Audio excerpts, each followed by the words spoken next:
Hello friends, good evening. कैसे हैं आप सब? उम्मीद करता हूं कि आप सब अच्छे होंगे, स्वस्थ होंगे, मस्त होंगे। दोस्तों, सबसे पहले मैं आप लोगों को अपने चैनल संतोष यादव सर में स्वागत करना चाहता हूं। डियर पेरेंट्स, आज का जो वीडियो बनने जा रहा है वो है आपका केंद्रीय विद्यालय एडमिशन 2023-24 से रिगार्डिंग ये वीडियो बनने जा रहा है।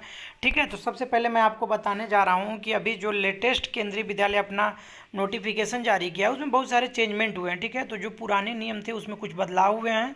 सारे नियमों को मैं बताऊंगा क्या क्या बदलाव हुए हैं, तो इस वीडियो को आप स्किप करके मत देखिएगा, पूरी वीडियो को ध्यान से सुनिएगा। और सबसे पहले आप जानिए कि मैं केंद्रीय विद्यालय में as a contractual teacher approx 2 years हो गया मुझे पढ़ाते हुए, तो जो भी बातें मैं बताऊंगा वो आपको सही से बताऊंगा। तो सबसे पहले आप वीडियो को स्किप मत कीजिएगा। और आप केंद्रीय विद्यालय में अपने बच्चों का एडमिशन कराना चाहते हैं या केंद्रीय विद्यालय से रिलेटेड कोई भी इन्फॉर्मेशन आपको चाहिए, तो सबसे पहले हमारे चैनल को आप क्या कर लीजिए, सब्सक्राइब कर लीजिए, बेल आइकन को प्रेस कर लीजिए। और आपको कोई भी डाउट हो तो आप पर्सनली कमेंट बॉक्स में अपना मैसेज छोड़ दीजिएगा, मैं उसका रिप्लाई जरूर दूंगा। ठीक है, तो जैसा कि थंबनेल देखकर भी आप समझ गए होंगे, जिस केंद्रीय विद्यालय में पढ़ाता हूँ उसी का ही अपना थंबनेल पे अपना फोटो लगाया हूँ। तो चलिए मैं आपको बताने जा रहा हूँ कि क्या क्या चेंजमेंट हुए हैं, क्या क्या डॉक्यूमेंट बनवाने होंगे, पूरे डिटेल में बताएंगे। तो सबसे पहले आप आइए नोटिफिकेशन पे क्या आया है उसको मैं दिखाता हूँ। ठीक है, देखिए डियर पेरेंट्स, देखिए ये नोटिस आया हुआ है। ठीक है, इस नोटिस में लिखा है कि 27 मार्च से आपका क्लास 1 का जो है ऑनलाइन फिल होना शुरू हो जाएगा। ठीक है, तो क्लास 1 में जो एडमिशन होता है वो ऑनलाइन होता है। ठीक है, क्लास 1 का एडमिशन 27 मार्च से ऑनलाइन फिल होना स्टार्ट हो जाएगा। ठीक है, और उसके बाद के जो हैं वो आपको मैं बताऊंगा कि कब से स्टार्ट होंगे। तो आपको सबसे पहले मैं बता दे रहा हूँ कि क्लास 1 में एडमिशन कराना है अगर आपको अपने बच्चों का, तो उसके लिए आपको ऑनलाइन फॉर्म फिलअप करना होता है। ठीक है, तो आप अगर अपने मोबाइल से फिलअप नहीं कर पाते हैं तो किसी भी साइबर कैफ़े पे जाकर पूरे डॉक्यूमेंट को लेकर जाइए और आपका ऑनलाइन फॉर्म फिलअप कर देगा। जब ऑनलाइन फॉर्म फिलअप हो जाते हैं तो आपके फॉर्म, जैसे बहुत सारे लोगों का फॉर्म फिलअप होता है, तो स्कूल में जितनी सीट वैकेंट, मतलब 40-40 सीट होता है, 2 सेक्शन अगर स्कूल में चलता है तो 40-40 80 सीट होता है। तो मान लीजिए फॉर्म बहुत सारे 200-250 बच्चों का फॉर्म फिलअप होगा, तो उसमें लॉटरी सिस्टम होता है, उसमें आपका नाम अगर आ गया तो आपका एडमिशन हो जाएगा। ठीक है, वो भी मैं बताऊंगा कि एडमिशन का क्या क्या प्रोसेस है, किन बच्चों का पहले नाम निकलता है, वो पूरे डिटेल में बताऊंगा। ठीक है, तो चलिए अब क्लास 1 के बाद जो बच्चे सेकेंड थर्ड फोर्थ में एडमिशन लेना चाहते हैं उनके लिए ऑफलाइन फॉर्म स्कूल से, विद्यालय से ही आपको फॉर्म लेना होगा। फॉर्म फिलअप करके उसको सबमिट कर देंगे। अगर सीट वैकेंट रहता है तो आपको फ़ोन जाएगा, आपके लिस्ट में नाम आएंगे कि इतने इतने बच्चों का लिस्ट में नाम आया है। ठीक है, तो अभी आपको बताता हूँ, वीडियो को स्किप मत कीजिएगा। देखिए सबसे पहले मैं बता रहा हूँ कि आपका जो शेड्यूल फॉर एडमिशन क्या है।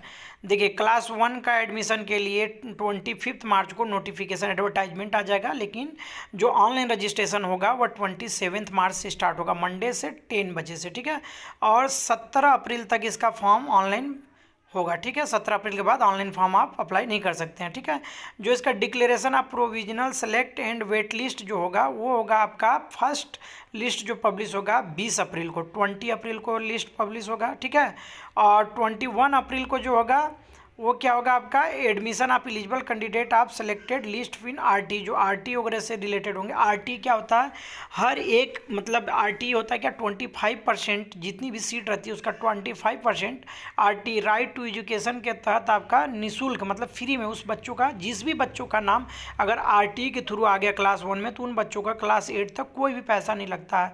ऐसा आरटी के थ्रू होता है। ठीक है, तो आरटी में जिन बच्चों का नाम निकल गया समझिए उनकी तो मतलब बल्ले बल्ले हैं कि आपका पूरा क्लास 8 तक कोई भी फीस नहीं लगेगा। ठीक है, तो आप प्रॉपर पूरे डॉक्यूमेंट को यदि सही से आप फिल करते हैं, अगर आपके बच्चे का आरटी में नाम सेलेक्ट हो जाता है तो बहुत अच्छी बात है। ठीक है, तो इस तरीके पूरा डिटेल दिया कि कब क्या निकलेगा, कब डेट पब्लिश होगा। जब आप फॉर्म फिलअप करेंगे तो पूरे नोटिफिकेशन को डिटेल में पढ़ लीजिएगा। आप क्लास सेकेंड, मतलब क्लास 1 के बाद क्लास सेकेंड से लेकर क्लास 11 तक के बच्चों का जो एडमिशन होगा वो ऑफलाइन होता है। तो ऑफलाइन के लिए क्या होता है, आप उस विद्यालय में जाएंगे, 3 अप्रैल को आपको ऑफलाइन फॉर्म मिलेगा। उस फॉर्म को पूरा फिलअप करके डॉक्यूमेंट स्कूल में सबमिट करना होता है। जब स्कूल में सीट वैकेंट रहती है तो आपको फ़ोन जाएगा कि हाँ आपके बच्चे का नाम सेलेक्ट हुआ है, आप आइए और अपना एडमिशन कराइए। लेकिन नेसेसरी, ज़रूरी नहीं है कि आपके बच्चे का एडमिशन मिल ही जाए। अगर उसी स्कूल में सीट वैकेंट रहेगी तभी एडमिशन हो पाएगा। तो इस बात का विशेष ध्यान रखेंगे। और क्लास 11th को छोड़कर इसलिए यहाँ पे लिखा है क्योंकि क्लास 11th का एडमिशन जब क्लास 10th का रिजल्ट आ जाता है उसके बाद होता है, ठीक है। तो आप ध्यान से इसको भी डिटेल में देख लीजिए। जो नए हैं हमारे चैनल पे, मैं अभी भी आप लोग को बताना चाह रहा हूँ कि यदि आप हमारे चैनल पे नए हैं तो अभी भी आप बेल आइकन को प्रेस कर लीजिए, सब्सक्राइब कर लीजिए हमारे चैनल को, क्योंकि मैं केंद्रीय विद्यालय में एज ए कॉन्टेक्चुअल टीचर हूँ। जो भी मैं बताऊँगा आपको फैक्ट बताऊँगा, वो सही बातें होंगी, ठीक है। और आपको कोई भी डाउट होगा तो आप मैसेज कर सकते हैं, ठीक है। अब देखिए, जैसा कि थंबनेल में आप देखे थे कि कुछ नियम में बदलाव हुए हैं, तो चलिए मैं आपको बता रहा हूँ कि क्या क्या नियम में बदलाव हुए हैं। सबसे पहले यहाँ पे आप देखिए कि क्लास 1 में जो एडमिशन होता है उसके डेट में, अरे उसके जो मिनिमम एज के जो क्राइटेरिया उसमें चेंजमेंट हुआ है।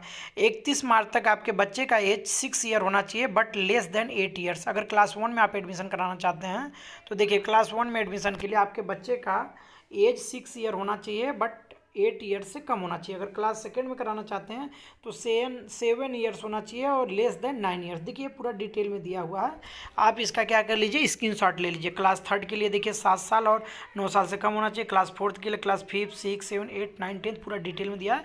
तो जो भी आप एज क्राइटेरिया में आपको डाउट है इसका स्क्रीनशॉट ले लीजिए। इसी के अकॉर्डिंग देखिए, जो हम बोले थे क्या बदला हुआ है, आपका जो बर्थ सर्टिफिकेट है, डेट ऑफ बर्थ है इस, और आपके आधार कार्ड में डेट ऑफ बर्थ है, इसी के अकॉर्डिंग होना चाहिए। 21 मतलब 31 मार्च तक आपका इस रेंज में बच्चे का एज होना चाहिए। अगर इससे आपका कम है या ज़्यादा तो आपका एडमिशन नहीं हो पाएगा, ऑटोमेटिक फॉर्म रिजेक्ट हो जाते हैं। तो चलिए मैं आपको बताना चाह रहा हूँ कि क्या क्या मेन इंपॉर्टेंट। देखिए, सबसे पहले हमने बोला था कि कुछ नियम बदलाव हुए हैं, तो नियम आपको ये जानना है, ठीक है। नियम में आपको ये जानना है कि जो भी डॉक्यूमेंट बनवाना है, पहली बात तो 31 मार्च तक के आपके पूरे एज का जो क्राइटेरिया जिस रेंज में दिया उस रेंज में होना चाहिए। अगर उससे आपका कम है तो भी आपका एडमिशन नहीं हो पाएगा, उससे ज़्यादा तो भी एडमिशन। मैक्सिमम पेरेंट्स क्या करते हैं कि एक मतलब अंदाज में डेट ऑफ बर्थ फिल कर देते हैं और उनका फॉर्म ऑटोमेटिक रिजेक्ट हो जाता है। तो सबसे पहले आप ध्यान दीजिएगा, केंद्रीय विद्यालय में एडमिशन कराना है तो आपको एज, जितने एज का बीच में गैप है उसी एज के बीच में आपके बच्चे का एज होना चाहिए। ऐसा नहीं कि आप क्लास 3 में एडमिशन कराना है, बच्चे का एज 6 साल है, 7 साल से कम है, तो नहीं हो पाएगा। तो इस चीज़ का विशेष ध्यान रखेंगे। अगर आपका डॉक्यूमेंट प्रॉपर सब कुछ है तो ईजिली आपका एडमिशन हो जाएगा। तो किसी प्रकार का अगर आपको डाउट है तो आप हमारे कमेंट बॉक्स में मैसेज छोड़ सकते हैं। और अभी भी मैं लास्ट एक बार फिर से बोल रहा हूँ, आप लोग हमारे चैनल को सब्सक्राइब कीजिए, बेल आइकन को प्रेस कीजिए, और मैं इसी से रिगार्डिंग आपको इन्फॉर्मेशन देता रहूँगा।